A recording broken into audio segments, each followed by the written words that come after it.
Hogan Gidley, former deputy assistant to the former president.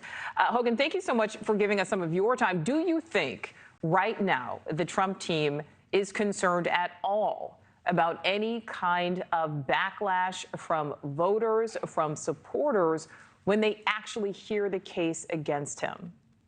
No, not even close.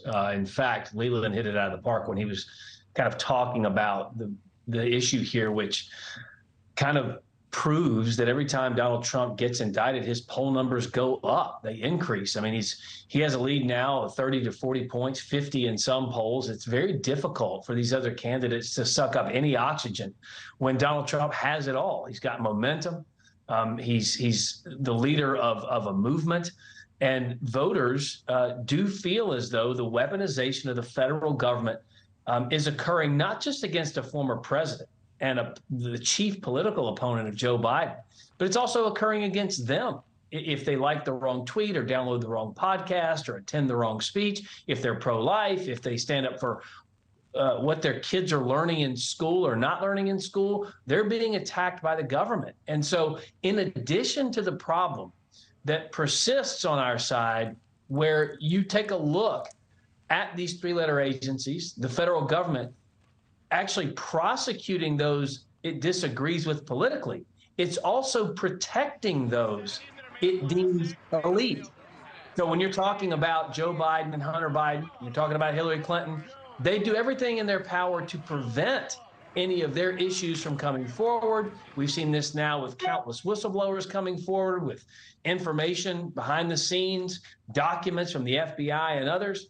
And so this today is kind of an exclamation point on the anger so many people feel on our side that we are being unfairly targeted by the government. And while Donald Trump is the tip of the spear, he's got the bully pulpit, he was the former president, he speaks on behalf of so many others around the country. In Erie, Pennsylvania, for example, he famously said, "They're not indicting me, they're indicting you." That's something that resonates with voters on our side. Yeah, and Hogan, obviously, Trump supporters feel he is being unfairly targeted. We know people on the other side think this is justice being served. But let's talk about the other candidates. You mentioned that, and we know last night there may or may not have been a clear winner. The winner ultimately at the debate may have been, Mr. Trump himself, who wasn't even in attendance. But with the possibility of cameras in the courtroom during this trial, during this case, do you think it's possible those other candidates may try to use some of that video against the former president? Because they have to try to use something to knock him down, because right now he is so far ahead of everyone else. They do, but here's the problem, and it's everybody who's not Donald Trump. They're running in that lane of, I'm Donald Trump's policies, but I don't have his personality. If they attack Donald Trump in a successful way that hurts him and prevents him from securing the nomination, they alienate so many of his voters. So that's a struggle. And you saw some of that on stage last night. Someone like Vivek, who had a good night last night. He had some highs and he had some lows, as did pretty much everybody up there.